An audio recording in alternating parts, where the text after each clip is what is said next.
"I'll give you $100,000 if you fix this." The voice echoed in the coldly lit workshop, drawing laughter from the young men leaning against the gleaming sports cars. Among them, an old man with grey hair remained silent. His weather-beaten hands rested on the toolbox, trembling not from weakness but from memory. The dormant engine before him smelled of burnt oil and youthful arrogance.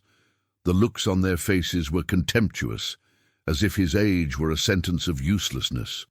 But his deep-set, patient blue eyes observed the car with the calm of someone who had heard thousands of engines breathe and be reborn.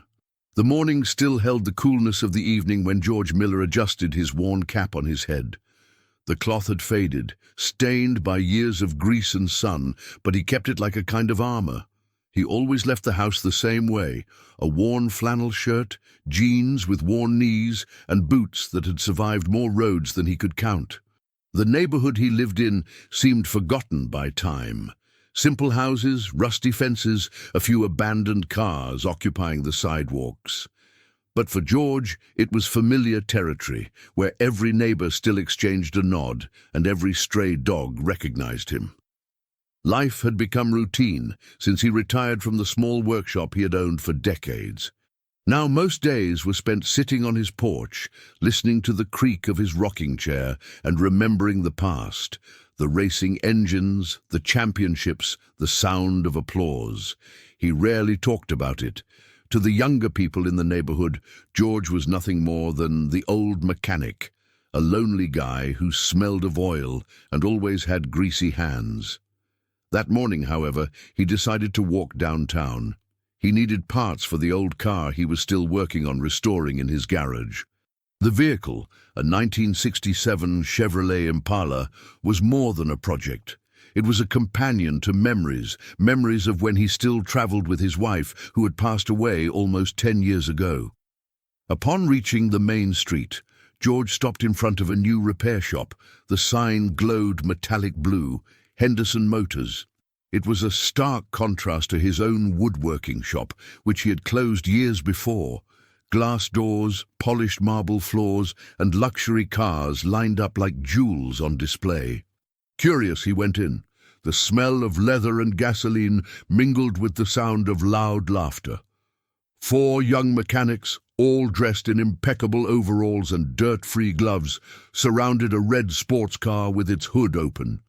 George recognized the model immediately, a Maserati, a racing machine, but now with a dead engine. "This car is a wreck," said one of the young men with spiky blonde hair, shaking his head. "We won't even get this thing to start with 1,000 hours. Another, taller, chewing gum, laughed. "I bet even the grandpa on the corner would have the same chance as us." It was then that they noticed George, standing in the doorway, watching silently. "Look," the blonde muttered, flashing a mocking smile. "Speaking of grandpa, one showed up. Are you here to ask for a job, old man?" Laughter echoed through the luxurious workshop. George didn't respond immediately. He walked slowly to the car, his eyes fixed on the open engine, ignoring the taunts. The boys looked at each other, amused. "What's wrong, old man?" the taller one insisted. "Are you going to tell me you know how to fix this?" George ran his fingers along the edges of the hood, feeling the metallic heat. His mind seemed to travel back in time, remembering the circuitry, the smell of burning rubber, the engineers surrounding him with clipboards. He knew this kind of engine like he knew the lines in his own palm. "I can try," he said finally, his voice deep and calm. The silence that followed lasted only a second before it was broken by even louder laughter. "You—" The blonde nearly doubled over with laughter. "You can barely walk without limping, and you think you're going to give this engine life?" The garage owner, a man in a grey suit named Richard Henderson, appeared upon hearing the noise. Unlike the young men, he maintained a more neutral expression, though there was a hint of irony in his eyes. He approached the group and looked at George. "Do you think you can do it?" he asked, crossing his arms. George just nodded. Richard smirked as if he had an idea. Then he took a wad of cash from his inside jacket pocket and held up a few bills. $100,000 if you can get that engine running now. The room froze. The young people's eyes widened, some unable to believe their boss was serious. "You're kidding, boss," the taller one muttered. "That car won't start even if you pray." Richard, however, kept his eyes fixed on George, as if testing not only his skill, but his courage. George stared at the engine again. He took a deep breath. He knew this wasn't just about fixing a machine. It was a trial. His age, his experience, his very dignity were being measured there, amid laughter and bets. With a nod, he retrieved the old wrench from his belt. The worn metal reflected the light of the luxurious workshop, clashing with the young men's shiny new tools. The laughter returned, but now there was also curiosity. George said nothing more. He simply leaned over the engine, as if reuniting with an old enemy and friend at the same time. His firm, though wrinkled hands began to explore every detail, every screw, every wire. Silence gradually fell. The young men who had previously been mocking came closer to watch. The old man didn't seem to hesitate. He played the engine as if reading a memorized book, muttering to himself as he adjusted parts invisible to the others. And in that moment, for the first time, someone in the shop realized that this old fogey might not be just another lost retiree. There was something in George's eyes, a quiet but unwavering flame that silenced them, if only for a few seconds. The digital clock on the wall blinked 10:12 when Richard Henderson ordered the glass doors to close. The hum of the electric motor drowned out conversations for a moment. The workshop became an aquarium of white light and dense smells. Outside, the sun was shining. Inside, everything seemed to be awaiting a verdict. "No interruptions," Richard said to the receptionist, "and turn off the music." The boys exchanged glances, a mix of euphoria and nervousness. The blonde, with the easy smile, Tyler, crossed his arms, feigning boredom. The tall, long-necked Mason, with gum always in the corner of his mouth, leaned against a counter like someone watching a stage. The Maserati rested in the center, its hood open like a proudly displayed wound. George leaned over the engine and breathed in the smell of old oil, metallic and sweet. He ran the back of his hand over the block as if taking a temperature. The aluminum still held a hint of heat. He closed his eyes for a second and listened. Not to the environment, to the engine. That mass of parts spoke volumes to anyone who learned its language. "What are you looking for?" Tyler teased. "The fountain of youth." George pointed to the electric whip with a curt gesture. "Silence helps me," he simply said. He took a small, scratched with years flashlight from his belt. The yellow beams swept over connectors, clamps, and a vacuum hose someone had kinked. The old man looked closer, pulled his bare cell phone from his shirt pocket, and photographed the cable's positions. It wasn't to remember, it was to document someone else's carelessness. "Who touched this?" he asked softly. "The team," Mason replied, lifting his chin. "The car arrived yesterday, stalled during the test and won't come back. We replaced the coils, the pump, 2 sensors, all premium." George nodded as if respecting the effort and continued. His hand ran over the safe and stopped on a painted, poorly sanded surface. George's gaze lingered there. The rust growled a secret. "Tool," he said, opening his palm. Tyler theatrically handed over a shiny, jewel-like socket wrench. George smiled slightly and handed it back. "A smaller one, and sandpaper, and a piece of string, about 6 inches.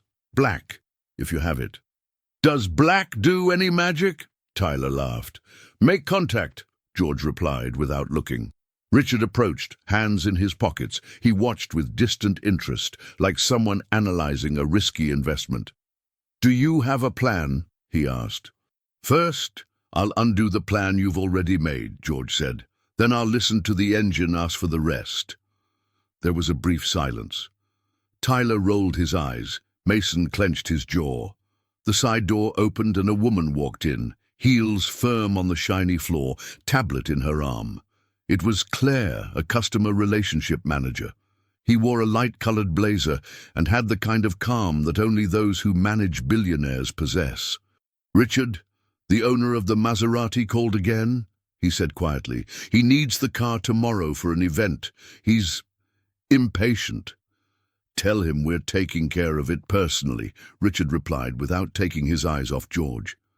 Claire followed the boss's gaze, studied the old man for a second, and then managed a brief, incredulous smile. "Sir?" she ventured. "George. Any estimates?" "When he talks," George gestured curtly toward the engine. She left, leaving a citrus scent in the air that didn't go with grease. George started with the grounding. He removed the screw, sanded the base until bare metal was visible, reattached it, and adjusted the torque with his fist, as if sealing a secret. Then he tested each connector with a touch, pulling, pushing, feeling for invisible looseness. On one of them, the plastic clip snapped loose. "This one doesn't lock," he said, showing the worn tooth. "It vibrates and opens." "The piece is new," Mason countered defensively. "New is not synonymous with good," George replied calmly. "And good is not synonymous with correct." He moved the wiring harness slightly apart, reoriented the bend in the vacuum hose so it wouldn't pinch. He cut a small piece of wire, stripped the ends with his teeth, and made a simple jumper to test the relay. Tyler chuckled.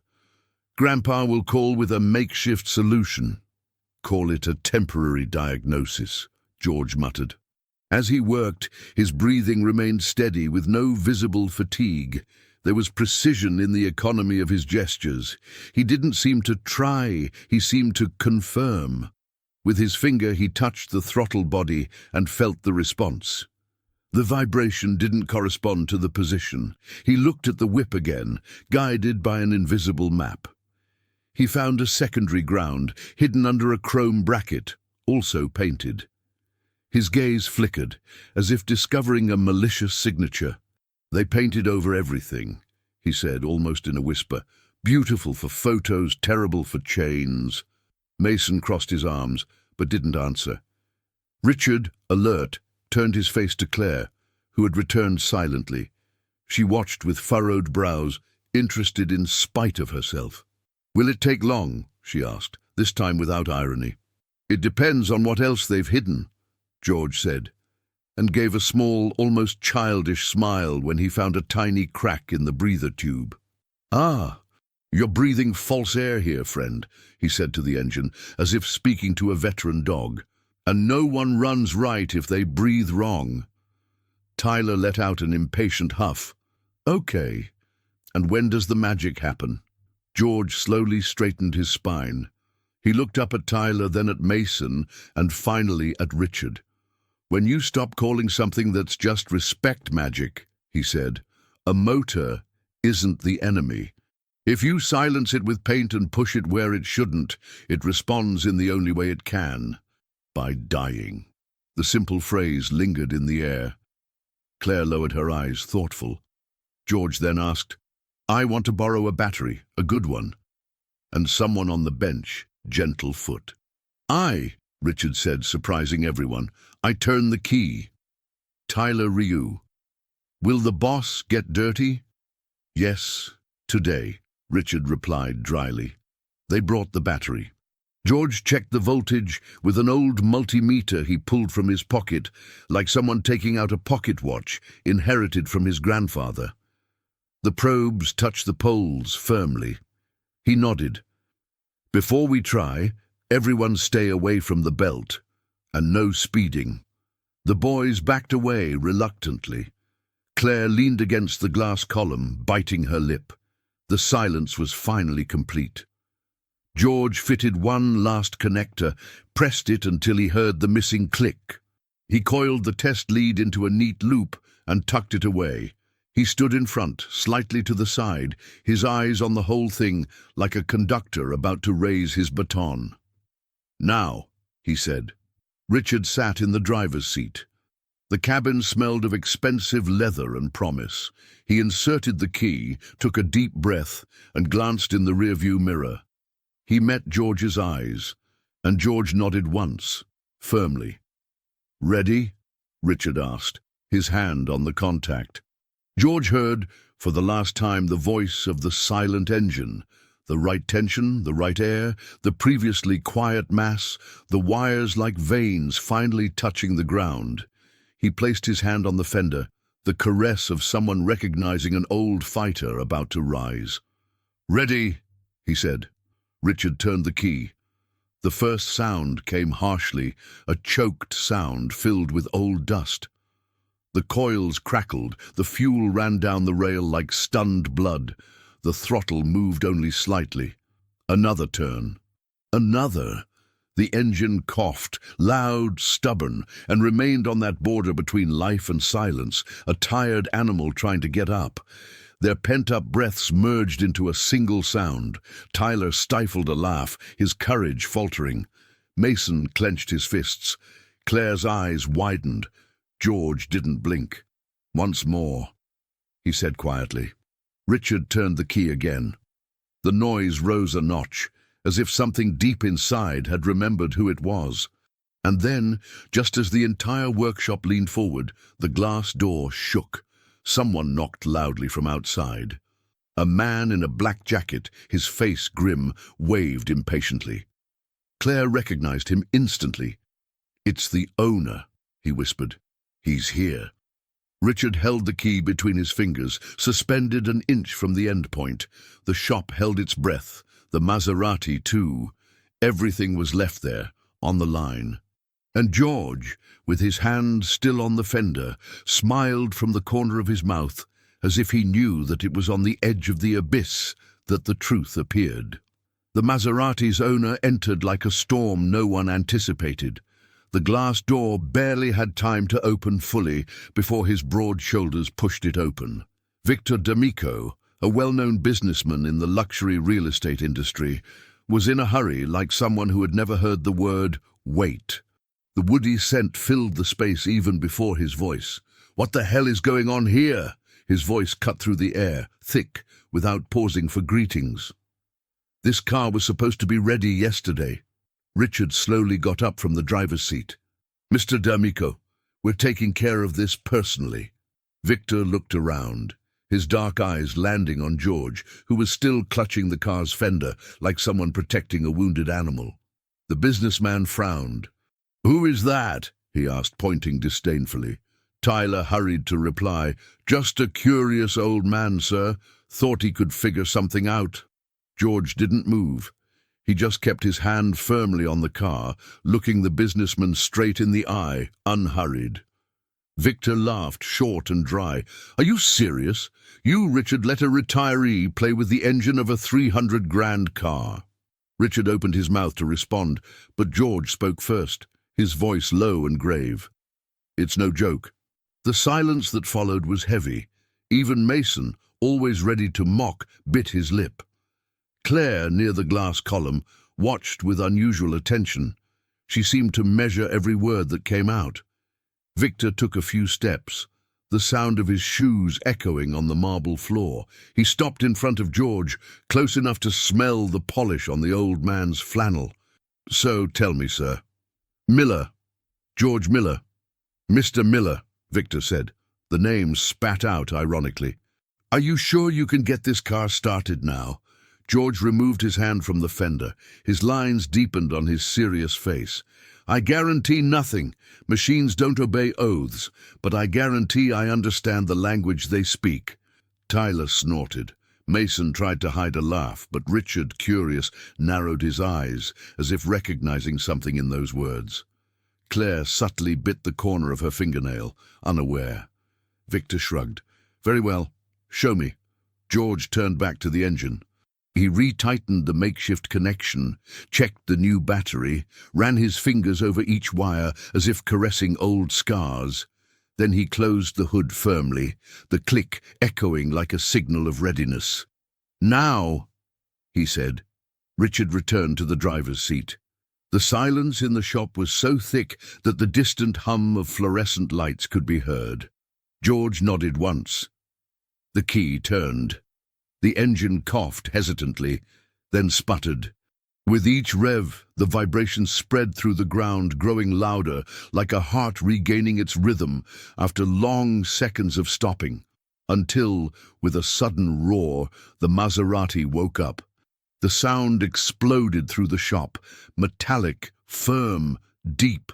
The entire car vibrated, the bodywork shaking as if celebrating its resurrection. Tyler jumped back, his eyes wide. Mason dropped his gum, which fell to the floor, forgotten. Claire clapped her hands over her mouth in genuine surprise. Richard, inside the car, smiled for the first time in a long time. Victor stood there, motionless, as if he'd been hit by an invisible blow.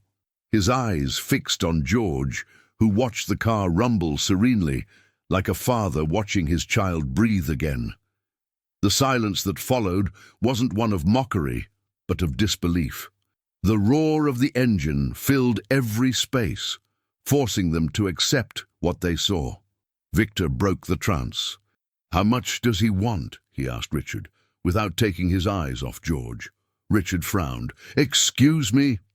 "What does he want for payment? State the amount." George took a deep breath, stepping away from the car. "It's not about the money." "Nonsense," Victor replied. "Everyone has a price." George looked him in the eye. "I had it, and I lost it. Today it's not about money, it's about respect." Those words resonated deeply, even in those who didn't want to hear them. Tyler lowered his eyes. Mason scratched the back of his neck. Claire, for her part, was looking at him in a new way, as if she saw a puzzle she wanted to solve.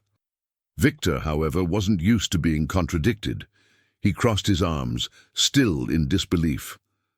"Well, Mr. Miller, you not only made me eat my words, you also humiliated my mechanics." "They laughed first," George replied, not angrily, just stating the point. Richard got out of the car, letting the engine roar to life. He approached George. "You used to work in racing, didn't you?" he asked quietly, as if testing a memory. George didn't answer immediately. His eyes wandered for a moment, and images of circuits, of black smoke rising from the tires, of applause from the stands returned to his mind. But also the sound of sirens, the accident, the night it all ended. "I've already worked," he said finally, without elaborating. Richard nodded, satisfied with the confirmation. Victor sighed, overcome by the evidence. "Well then, Mr. Miller, if you ever want to work again, come find me." And he left without waiting for an answer, tossing Claire the car keys. "Bring it to me tomorrow morning." Working. The glass door closed behind him, muffling the sound of his firm footsteps. George looked back at the Maserati, the engine still vibrating. He gestured for them to turn it off. Richard obeyed. Silence returned, but this time it was different. There was no mockery. There was respect, even if it wasn't admitted out loud. Tyler walked over, scratching his head. How did you know?" George looked at him without arrogance. "The car talks. You just need to learn to listen." Mason looked down. For the first time, he had no answer. Claire closed the tablet slowly, watching the old man with a new curiosity. Something in her softened, as if she'd understood she wasn't just looking at a retired mechanic, but someone with a story yet to be told. Richard, for his part, took a deep breath. "Mr. Miller, I don't know if you believe in second chances, but if you do, you might have just found one." George adjusted his worn cap on his head, ready to leave. "It's not the first time an engine has been brought back to life, and maybe not the last." He walked toward the door, each step marked by the squeak of his old boots against the shiny floor. Behind him, the silence of the young men wasn't one of contempt. It was one of restrained respect, mixed with something new, a desire to learn. Outside, the sun had already passed mid-sky, and George blinked in the bright light. For a moment he felt like he was back on the track, where every second was a risk and every engine a promise. And as he walked away, he didn't notice that inside the workshop, Richard and Claire were watching him, as if they had just witnessed the beginning of something much bigger than a simple repair. Late in the afternoon, light streamed through the glass facade and streaked the workshop with golden streaks. The Maserati sat silently, its bodywork still warm, exuding a subtle scent of fresh fuel. Richard closed the hood with a gesture of respect, not haste. The boys gathered tools quietly, as if any noise could undo what they had just seen. "Tyler, Mason," Richard said calmly, "put everything in the right places. No shortcuts, no, I'll fix it later." They nodded. It wasn't fear. It was an obedience born when vanity fades. George, with the wrench now back on his belt, wiped his hands on a cloth that had once been white. His wrinkled skin retained the dignity of someone who never tries to appear younger than his years. Claire approached, tablet pressed to her chest, her blazer now open. There was a curiosity about her that didn't judge. "Mr. Miller," he said, "do you often show up like this, saving the day at workshops you don't know?" George smirked. "I was just passing by." "That's rarely true," she commented without irony. "When someone is just passing by, they don't recognize a painted grounding device hidden under a chrome piece." He shrugged shyly. Richard held out his hand. "Thank you. I don't know if that number was an exaggeration." He pointed to his pocket, where the wad of cash had been. "But the offer I made wasn't a show. I'd pay to see that engine come back, and I'd pay again." "No need," George said. "What you need is calm." Claire tilted her head, mentally noting the sentence, as if marking a passage in a book. Richard took a deep breath, as if making a decision. "Have dinner with me tonight," he proposed directly. "And with my core team. Nothing formal. I want to hear your stories. I want to understand how you read engines like that." "I don't," George began, then stopped. His instinct was to refuse. For years he had turned down invitations, interviews, memoirs. His wife's face came to him like a reflection in the water, Eleanor, a calm smile, a voice that said, "Don't always run away." "It's not recruitment," Richard added, sensing the hesitation. "It's respect. And maybe," he looked at the young men, "maybe we need a direction." George looked around the workshop. He saw new tools, spotless shelves, perfect lighting, and young people who knew more names of parts than the sounds they needed to make. He sighed. "Okay, but no fancy places. I prefer food that requires a paper napkin." Tyler exchanged a quick glance with Mason. There was unease there, mixed with a twinge of envy. To them, dinners with the boss were a form of promotion. To the old man, it felt like a family invitation. The place that needed paper napkins was on an old corner with a neon sign that was missing 2 letters. Luna's Diner red vinyl booths, a Formica counter, and the smell of coffee that never sleeps. The bell on the door signaled their arrival, and the waitress, a woman with grey braids and a warm gaze, raised her hand in silent greeting to George. "He's a member of the family," the waitress said to Richard with borrowed pride. "He always sits in the back, drinks his coffee black, and doesn't like me offering him sugar." "And you ignore it and offer it anyway," George finished, unable to contain a smile. "It's just that I have hope," she replied, blinking. They sat in a booth, Richard on one side, George on the other. Claire stood between them, like a bridge across the room.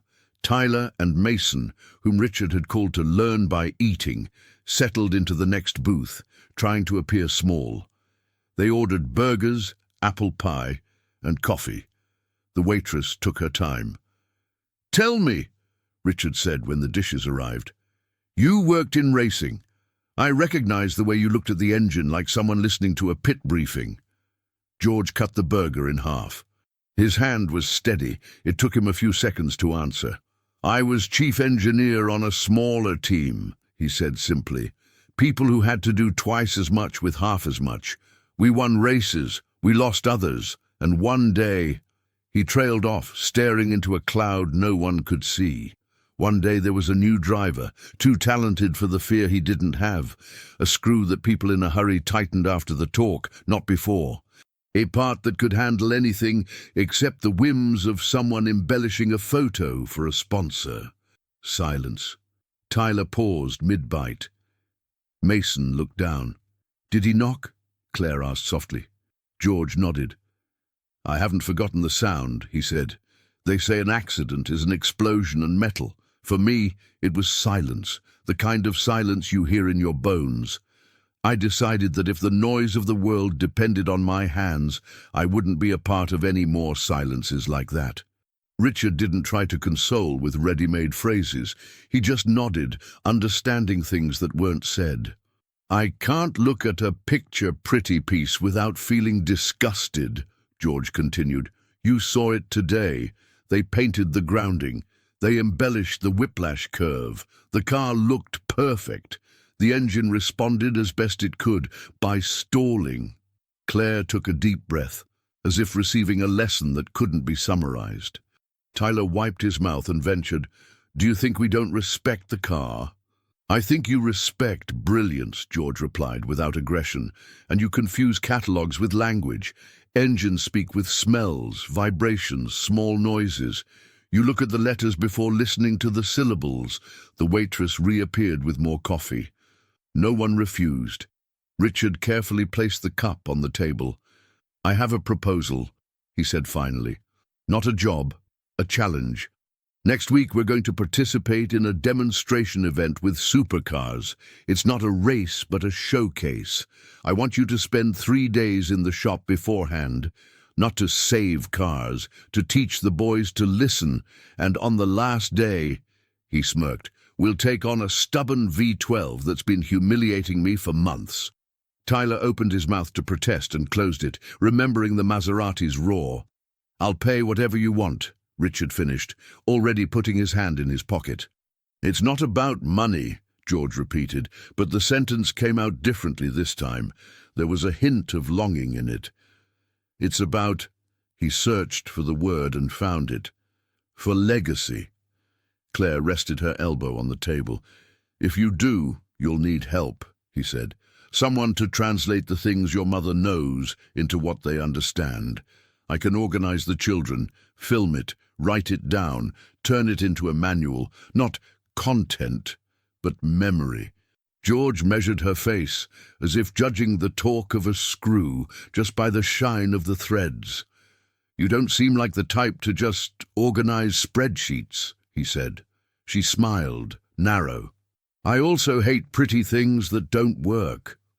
The conversation shifted gears smoothly. They talked about tools, about parts that are valued for their steel rather than their price, about how a car breathes poorly when someone adds a sports filter just for photos. George told stories without performance. There was no need. The texture of the words was enough. Tyler, without realizing it, began jotting down notes on a napkin. Mason asked quiet questions without his usual sarcasm. The waitress brought extra pies on the house, and the neon sign in the background continued to flicker at the same rate. By the time they left, night had tamed the city, and the streets had that slight chill that doesn't require a coat. Just attention. Outside, leaning against a lamppost, a man no one had noticed watched them silently. His coat was too clean for the street, his shoes polished, and his gaze appraising, not admiring. When they noticed him, he was already walking, hands in his pockets, slowly disappearing around the corner. "See?" Claire asked, her eyes narrowed. "Someone curious," Richard replied, deliberately relaxing. "Or someone hungry." George stood still for a second longer, sniffing the air, as if recognizing an ancient scent of danger.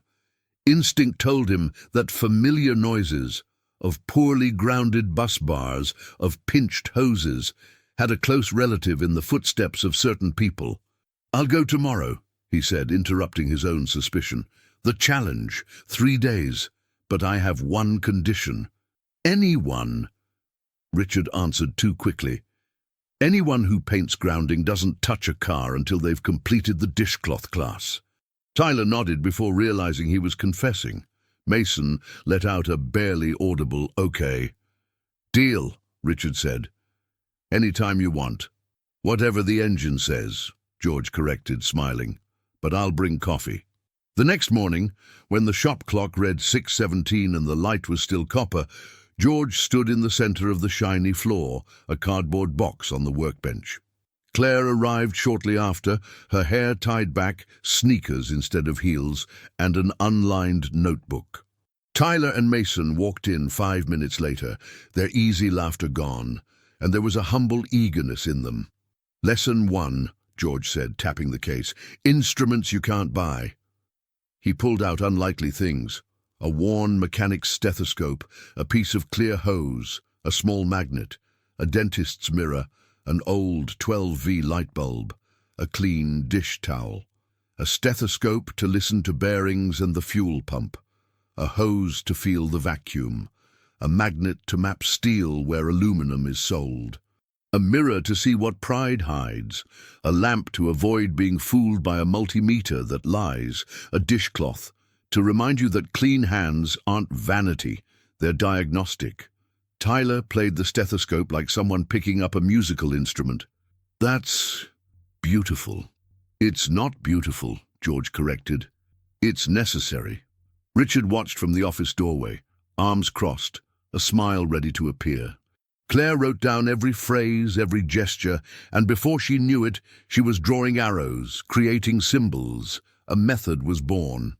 "Now listen," George said, placing his stethoscope against a stalled engine. "Silence has its forms. This one is the silence of an abandoned car. Soon you'll hear the silence of an offended car and the silence of an embarrassed car." "Car is ashamed," Mason ventured. "When he knows what you need and you ignore it," George replied seriously. "It's your shame, but he feels it." They laughed softly but without mockery. The day promised to be long and good, and for a moment it seemed as if the whole world fit into the simple cycle: listen, adjust, test, learn. It was then that the glass door shook. The same bell as Luna's diner seemed to have migrated there. Claire instinctively stepped forward. A man entered without asking permission. Dark suit, very tight tie, narrow smile. "Good morning," he said, without a good morning in his eyes. "I'm looking for George Miller." Tyler and Mason exchanged a look. Richard straightened. George turned slowly, finally recognizing the scent that had lingered the night before. "Here," he said, without moving. The man opened a thin briefcase, briefly displaying a card with silver lettering and a name familiar to the local newspapers. He needed no introduction. He spoke as if announcing a verdict. "Mr. Miller, my client wants to make you an offer you won't refuse." The air grew thick, like it did before the rain. Claire closed the notebook without lifting her finger from the page. Richard took a protective step, but George held up his hand, urging patience. The man in the suit smiled toothlessly. "He said he'll pay you $100,000. He paused, savoring the number. "If you do what the whole town says no one can do." George didn't ask what. He just took a deep breath. Far back in the shop, a tarp-covered V12 seemed to respond, with the faintest crackle of cooling metal. "And what is it that no one can do?" he asked finally. The man pointed with his chin at the shadow of the V12. "Make that monster sing, today. No tricks, in front of everyone." The old man took 3 steps closer, as if willing to gaze into the abyss from close up. The dishcloth in his hand didn't tremble. "There's no such thing as everyone when you and the engine are alone," he said calmly. "But if it's respect they're asking for, we'll start with the right silence." And that's how the challenge that would give the week its name walked through the door, like just another client. The climax had passed, but somehow the road ahead seemed steeper, and therefore more lively. The tarp was pulled back as if revealing a buried secret. Dust danced in the morning light, and the distant roar of the street seemed to fade into audible relief. There was the V12, a racing engine converted into a promising showcase, resting within a long, muscular black chassis, more sculpture than vehicle. But standing still, it was just a statue, and a statue doesn't impress those expecting to hear music. Richard approached with measured steps. "This is the prototype for the house," he explained. "We brought it from Italy, but it never sang properly. We called it once just to prove it wasn't a museum piece." After that, silence. 3 engineers have already arrived, each with degrees that would make walls crumble under the weight. They all left saying there was no solution without starting from scratch. Tyler whistled softly. Starting from scratch is a polite way of saying, "We don't know." Mason stood with his arms crossed, but his gaze was glued to the monster under the tarp. Even he seemed to respect it. The man in the dark suit, still standing near the door, smiled thinly. "My client likes exclusivity, and he pays for it. He said that if this engine roars today, in front of whoever I bring to watch, you, Mr. Miller, will have more than money. You will have a seat at the table of those who rule." George didn't respond immediately. He approached the car and touched the bodywork with his palm, as if in greeting. His hand moved to the hood, slowly opening it, revealing the metallic heart. The engine looked like a sleeping animal, riddled with scars and muscles. Every tube gleamed brightly, every detail seemed designed for a luxury catalogue. But beneath the beauty, George could already see the signs, cold connections, curves that didn't obey the logic of breathing. "Do you accept?" the man in the suit insisted, his voice full of certainty. George didn't take his eyes off the engine. "I don't accept table promises. I'll listen to what he has to say."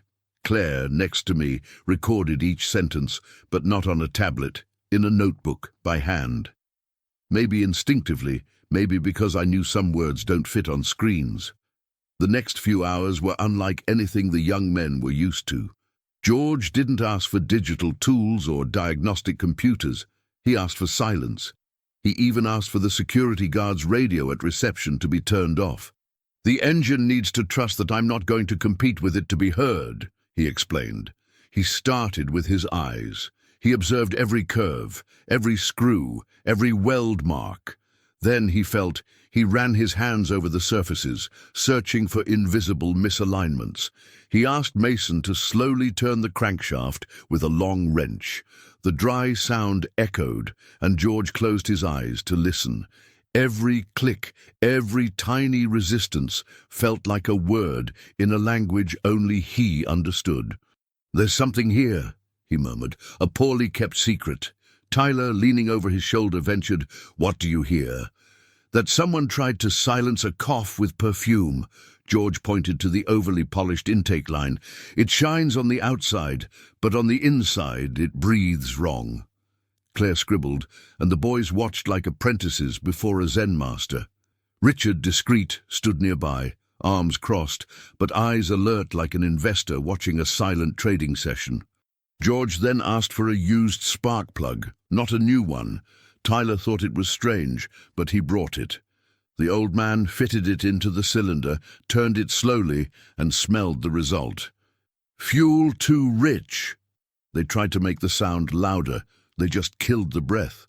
The diagnosis came as harsh poetry, somewhat enigmatic, but clear enough for the boys to understand. Everything that seemed like an excess of luxury was, in fact, a collection of packaged errors. By mid-afternoon, the noise outside began to grow. Cars parked, people in expensive suits alighted. The man in the dark suit couldn't hide his satisfaction. "My client has invited some observers," he said, almost humming. "He wants witnesses to the miracle." Claire frowned. "That wasn't in the agreement." "There was no agreement," he replied dryly. "There was a proposal, and proposals change depending on the money." Richard didn't like it, but he knew there was no going back. The V-12 had become a spectacle. George, however, was unfazed. He continued his work, oblivious to the stares that peered through the window. He asked for a bucket of ice water and some towels, and explained, "Metal has a memory of heat. Sometimes you have to show it the cold to make it remember who it is."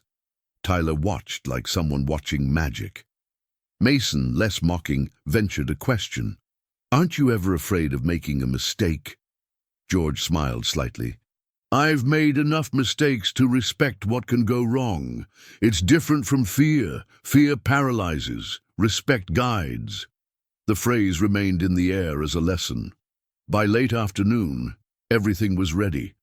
George ran his hand over his forehead, sweaty despite the air conditioning. The engine was clean, adjustments made, connections simply remade. No new parts, no expensive replacements, just invisible fixes. Time for the truth, Richard said, reaching for the keys. But George held up his hand. No, today isn't about me. He looked at Tyler and Mason. You two, one turns the key, the other listens to the heart. The boys looked at each other in surprise. Tyler moved to the driver's seat, his hand shaking.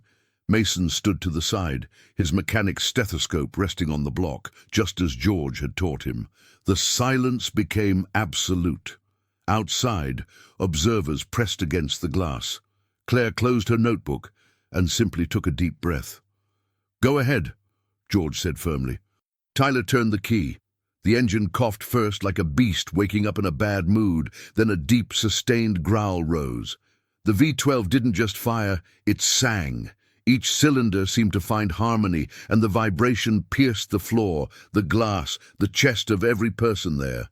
It was like listening to a choir of metal and fire tuned to perfection. Mason's eyes widened, pulling the stethoscope from his ears. He's breathing. Tyler accelerated slightly, and the sound came in clean without hitches. The entire workshop vibrated, not with noise, but with something greater, reverence. Outside, spontaneous applause erupted. The man in the dark suit smiled, satisfied, and pulled out his cell phone to call. Claire looked at George, and for the first time he seemed lighter, as if some old weight had dissolved into thin air. Richard put his hand on the old man's shoulder. Mr. Miller, you didn't just bring back an engine, you brought back this entire shop. George didn't answer. He just stood there, listening, his eyes moist, as if he were talking to old ghosts. And he thought, maybe it wasn't too late to start over. When the V12 fell silent, no one dared applaud again. It was like after a concert. The silence wasn't a lack of sound. It was respect for something that vibrated inside the chest. The window still bore curious fingerprints. The man in the dark suit spoke on the phone in a corner, short, coded sentences. Confirmed. Live. Today. Then he pocketed the phone like someone putting away a razor blade. Richard let out a sigh that felt like it had been holding for years. Tyler kept his hands on the steering wheel, motionless, as if any gesture could undo the miracle. Mason leaned his back against the column and let his body slide a hand's breadth, laughing to himself without mockery, pure relief.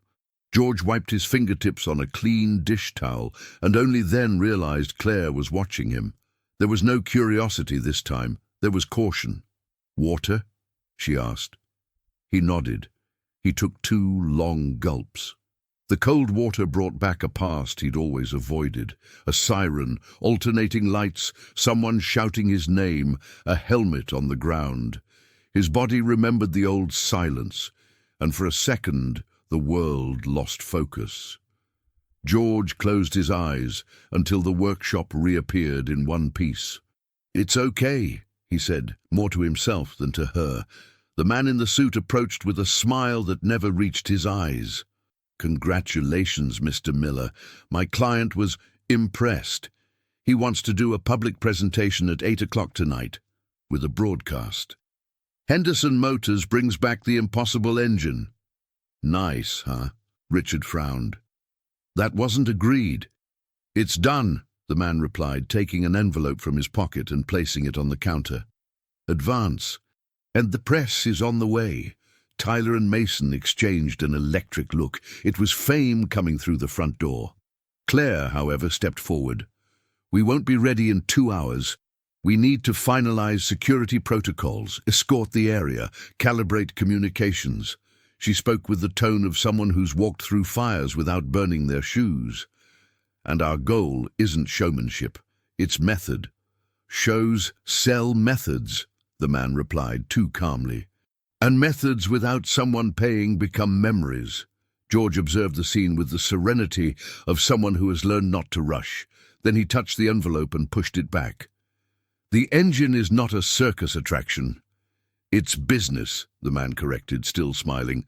And for good business, we pay well. Richard measured the distance between pride and survival.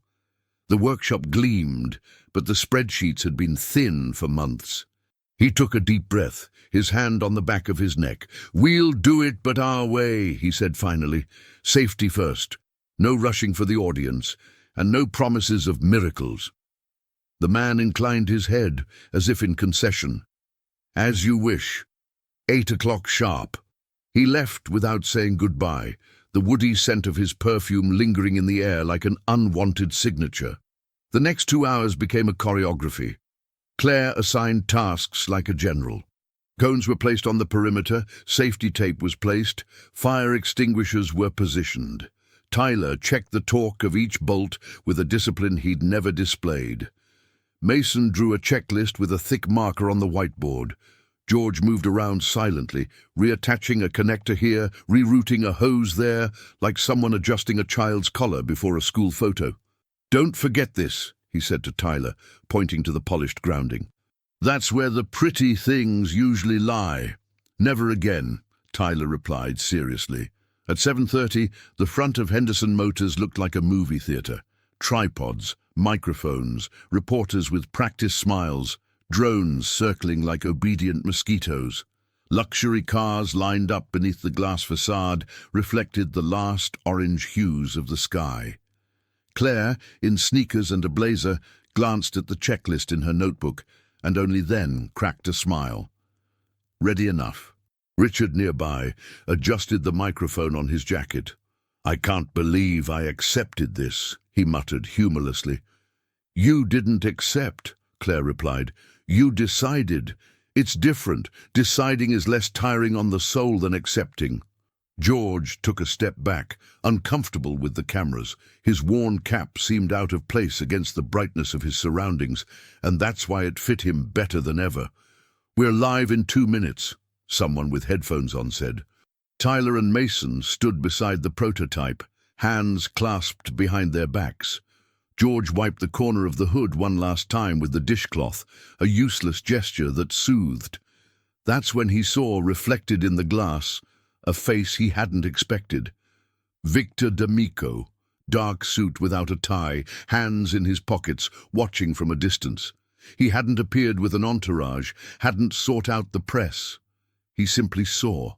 George held the reflection for 2 seconds, then lost it in the crowd. The scent of ancient danger returned like a breath. "1 minute!" someone shouted. Richard walked to the center. The white light from the cameras washed over him.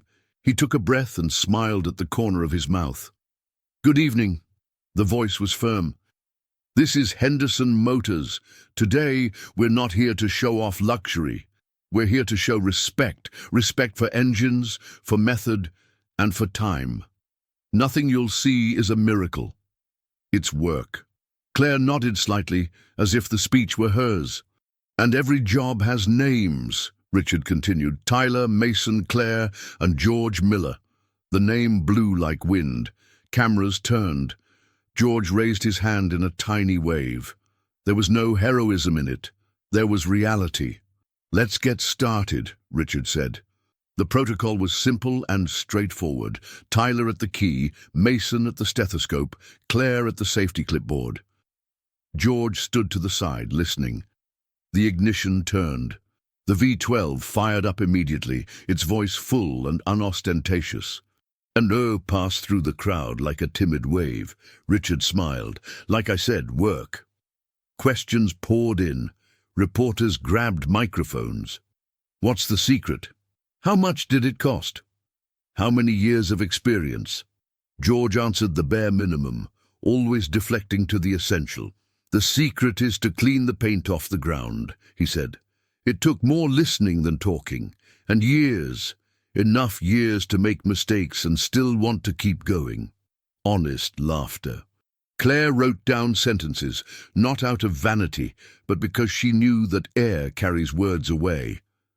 On the fourth question, the signal went out. Not the transmission, the light. A sharp crack, like a light bulb burning out, and the facade plunged into a gloom that the cameras tried unsuccessfully to correct. The V-12 coughed, it lurched twice, it stopped. The silence this time was different, without reverence, stiff. The crowd began to stir uneasily. Someone laughed, short, miles away. A drone descended too quickly and almost touched the hood. Claire raised her hand. "Shut down the drones," he said in a tone that brooked no reply. Tyler, still behind the wheel, went pale. "I didn't touch anything." George was already walking. His body seemed 2 years younger. He walked around the car, opened the hood with a familiar movement, dipped the flashlight, the old yellow one, and found the wire before he saw it. The auxiliary ground had vibrated free. It wasn't a mistake. It was a cut. Clean, made with a fine point. He looked around quickly. The man in the suit was no longer in the same place. Victor, in the reflection, was also gone. "They did it now," he said quietly to Claire. "Fix it," she replied without panic. "We'll deal with it later." George coiled the related wire, improvising a jumper with a piece of metal and a clip. The gesture was so natural that a nearby TV technician muttered, "Art," without realizing it. He lightly tapped the back of his hand where it needed to be placed. The click sounded like the final stop. "Go," he told Tyler. The engine started right away. It didn't roar. It sang softly, as if it knew where it was going. Richard raised his hand to calm the crowd. "Interference happens," he said, and this time no one heard marketing. "What matters is how we get back." Applause rang out, less cinematic, more human. The broadcast resumed. Claire wrote down "grounding, sabotage, reinforce perimeter" in large letters. Tyler took another breath. Mason scanned the surroundings, trying to remember faces. As the press lights began to dim and the crowd dispersed, Victor reappeared, as if he'd emerged from the floor. He came close enough for only George to hear. "Beautiful." It wasn't a compliment, but fame bites, and investment bleeds. Be careful of those who arrive smiling too much. George kept his eyes on the V-12. "Be careful of anyone who arrives without a smile." Victor raised his hands, feigning peace. "I didn't come to disturb you. I came to warn you. In this city, when someone remembers that respect is worth more than shine, someone loses money.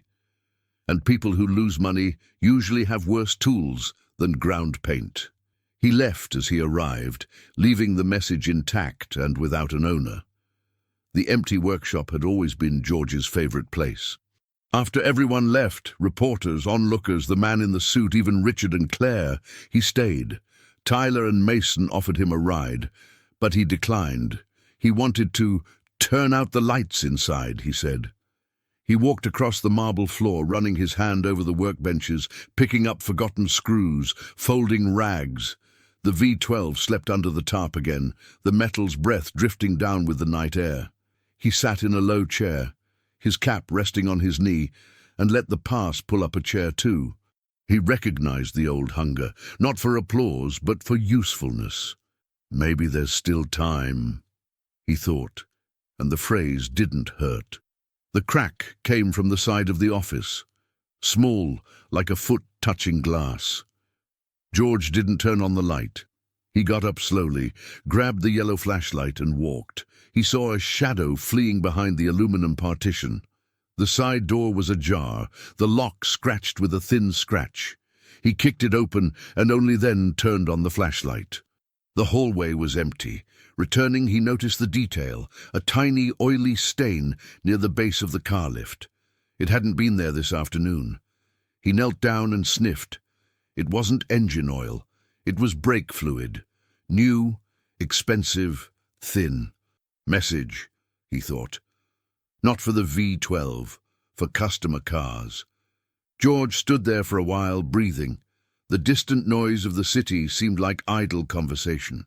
He got up, locked all the doors, turned off the lights from outside to inside, and carefully put away his flashlight. Before leaving, he left a note on the whiteboard, in large letters, the firmness of someone naming a problem. Tomorrow, 6 a.m. Class 2. Safety isn't just a piece of paper, it's a habit. G. On the way back, the Luna's Diner, the neon sign was still out. The waitress with braids was cleaning the coffee machine. She looked at him without surprise. "You deserve sugar today," he said, serving it without asking. He took a sip, grimaced, laughed. "I prefer bitter," he replied. "I know." She tilted her head seriously. "And that's why you'll go far. Who knows, the taste of bitterness isn't sold as a display case." George left some bills on the counter and left. The night had a light breeze that smelled of promise and risk. He quickened his pace, not out of fear, out of urgency. Tomorrow he had students, and someone out there had the wrong tools. At the traffic light on the corner, the screen reflected a tired face, the eyes still blue, sunken like wells. "Respect," he said to himself, almost aloud. "It starts at home." And for the first time in years, he wanted to arrive early, not to fix a machine, to teach people not to break things that don't need to be broken. Dawn arrived with the scent of rain, even though the sky was clear. George was the first to arrive at the workshop, as promised. The clock read 5:47 when he pushed open the side door and entered, the dish towel folded in his pocket. The marble floor reflected the cold blue of the still unlit lamps. The silence of an empty space, but not a dead silence. The silence of someone waiting. He left the makeshift toolbox on the counter and began arranging the chairs in a circle. When Tyler and Mason arrived 15 minutes later, they found the old man sitting in the center, a yellow lantern propped beside him like a ritual torch. "Class 2, George said, without long greetings. "Security." Mason yawned, but straightened at the steady gaze. Tyler opened the notebook where he'd been scribbling notes since day one. Claire walked in right behind him, coffee in hand, sneakers still wet from the sidewalk. "What does security isn't paper mean?" she asked, pointing to the board where George had written the note the night before. "It means that printed regulations don't save lives," he replied.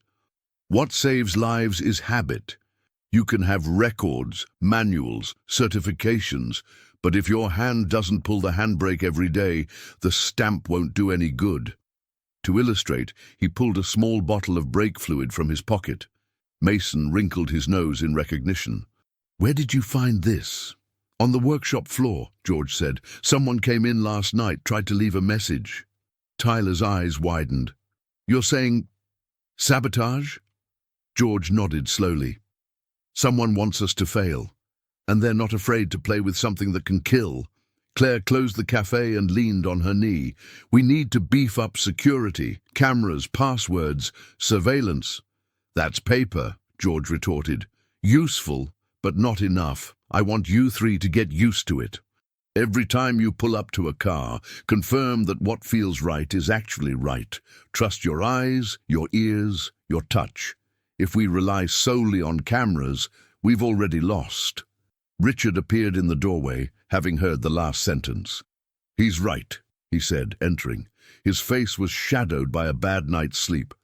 "I got a strange call at 4 this morning. A warning, don't insist. What you touch doesn't belong to you." No one answered immediately.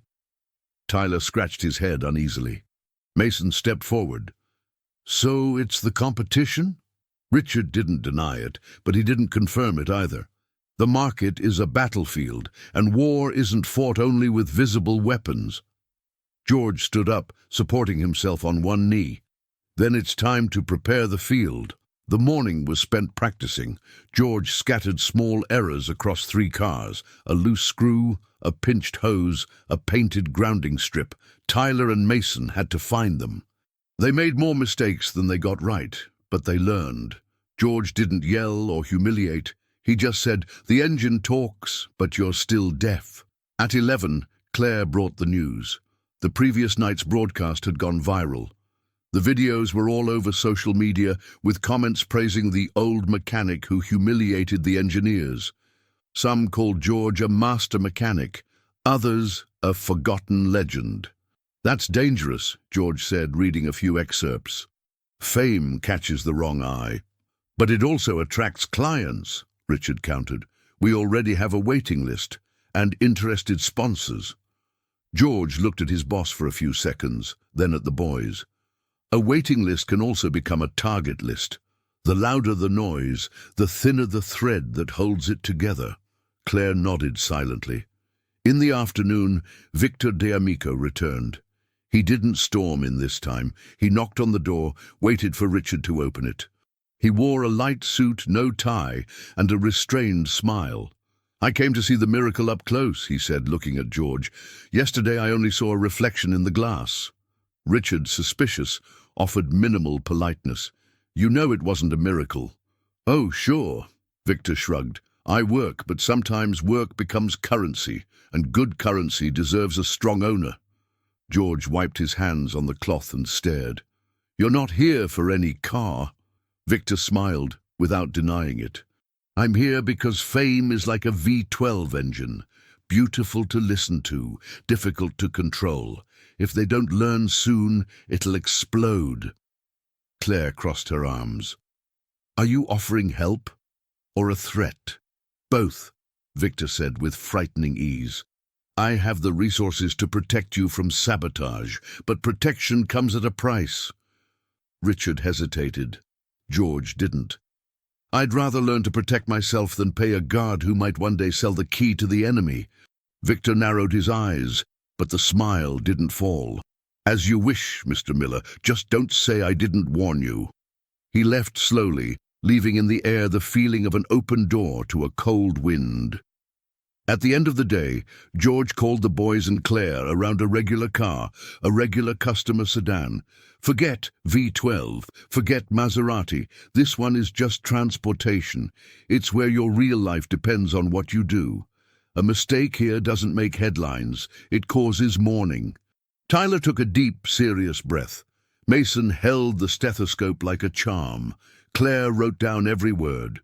George continued, "Respect begins with a simple car. Those who don't respect a simple car will never honor a racing machine." The silence that followed wasn't one of boredom, it was one of learning. That night, George didn't go straight home. He sat at Luna's diner in the usual corner. The waitress brought him black coffee without asking. "The whole world saw you yesterday," she said. "And today you still ask for bitter coffee." George laughed lightly. "Bitter is what keeps us awake." She rested her hands on the counter. "Just don't let this new world steal the silence you've learned to listen to." He didn't answer, but deep down he knew. The noise outside was already too loud. As he left the restaurant, he felt it. It wasn't sound, it was instinct. Footsteps behind him, too rhythmic for coincidence. George didn't hurry. He turned the corner, turned onto a side street. He waited. Two men appeared, dark clothes, expressions too neutral. One of them said, "Mr. Miller?" "Yes." "Our boss would like to talk." "Tell him we've talked enough today." One of the men took a half step forward. The other discreetly tugged at his coat. There was no visible weapon, but the message was clear. George raised a wrinkled but firm hand. "Tell him if he wants to meet me, to come look me in the eye. Until then, I'm just an old man who fixes engines. Nothing more." He turned and walked away, unhurried, without fear in his step. The men didn't follow, they just watched him disappear into the shadows of the street. The next morning, when Claire arrived at the shop, she found George already hunched over the customer's sedan. The radio was playing low, old jazz. He looked up and said simply, "Lesson 3, listening to the silence of the city." And everyone knew, without needing explanation, that machines weren't the only hearts that needed attention. The rain that hadn't come the day before arrived silently, gently, leaving the street in front of Henderson Motors smelling of clean iron. At 6 o'clock sharp, George scratched the whiteboard with careful letters. Lesson 3. Listening to the silence of the city. The low jazz on the radio kept them company without demanding anything. Tyler and Mason arrived wet, sneakers squeaking, and Claire, in sweatpants and a clipboard, brought steaming coffee and a pack of fresh dish towels. "Trophies," she said, laying down the cloths as if handing out medals. "White for diagnosis, striped for finishing. Habits have colors too." George smirked. Instead of a speech, he spread the cloths across the counters. The ritual began. Hands washed, rings removed, cell phones in metal cases, a minute with eyes closed before the first engine. The minute seemed strange at first, but that day, with the rain pattering lightly on the glass, it made sense as a prayer. "There's no show today," he warned. "There are neighbors, cars of people who work, who take their kids to school, who come home late. The silence of the city speaks for them." Richard appeared later, unshaven, his fatigue shamelessly exposed. He carried an old leather briefcase. "Contracts," he said, waving the folder. Proposals came pouring in. Protection, sponsorship, reality shows. "Reality shows don't belong here," Claire interrupted without looking up. "This is routine. And routine doesn't like an audience." Richard laughed, relieved that someone was taking the weight of the decision off his shoulders. By 9, the first line had formed outside. A tired taxi, a school bus with childhood stickers on the windows, a sedan with dull paint, and a faded baby on board sticker. George split up, Tyler in the taxi, Mason in the bus, and he in the sedan. Claire circled, keeping calm. Then she appeared. A girl of about 12, wearing a soaking wet red hoodie, her hand clasping that of a thin man in a supermarket uniform. Her eyes were shamelessly curious. "Good morning," she said, before her father. "We watched the video. My dad said that old cars have hearts. I wanted to see how the heart speaks." George inclined his head, serious as if welcoming a pilot. "Tell me if we can hear you right." He offered her the white cloth. "Want to hold it?" She held it as if receiving a document. Her father cleared his throat, embarrassed. "The brakes are spongy. I bled the system last week, but—" He paused, as if apologizing for not knowing the right vocabulary. "If you can't get stuck in your head, get stuck in your notebook," George said, beckoning Mason over. "Practical lesson. The neighborhood's ears and eyes. Under the hood, the smell betrayed it before the pressure gauge did. Brake fluid that was too new, the wrong viscosity for the humidity, a lazy bubble in the reservoir." Mason brought the clear hose closer and gently drew air in. The girl watched intently, like someone watching a magic trick and wanting to learn the secret.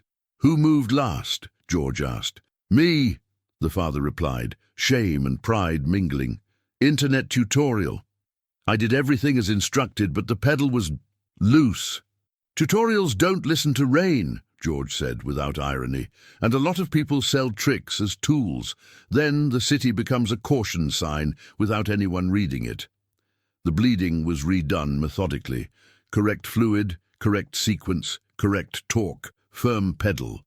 The man sighed as if stalling for time. The girl smiled silently. When they finished, George returned the dishcloth. "Keep this," he said. "Remember that the brake doesn't accept improvisation. If the silence of the city distracts you, you stop, breathe, and go back to the basics."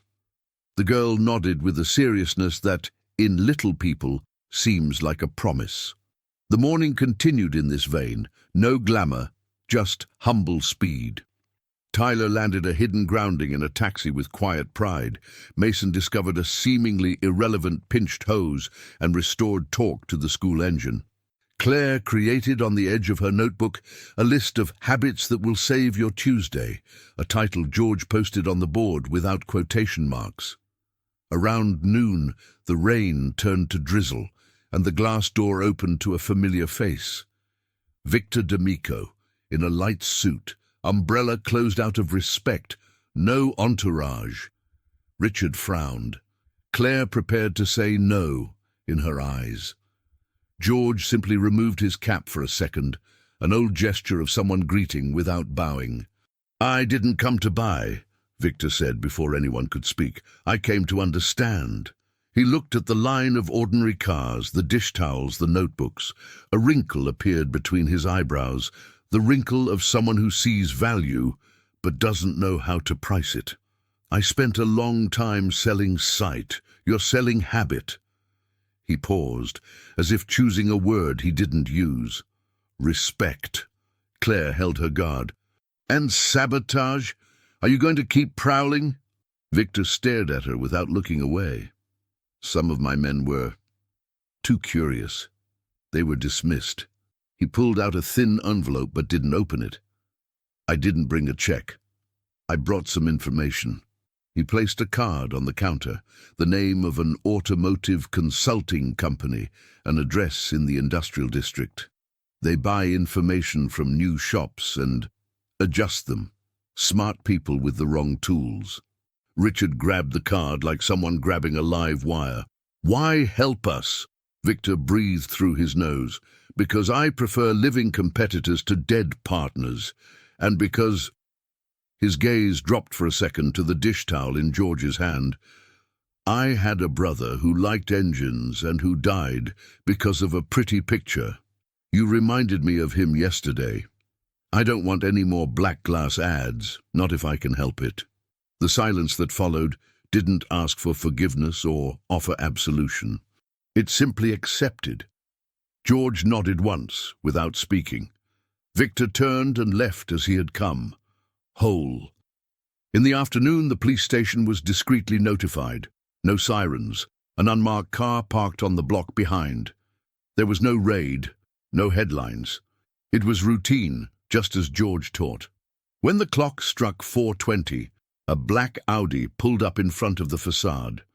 The man in the dark suit got out, his smile amusing, his glasses concealing more than protecting.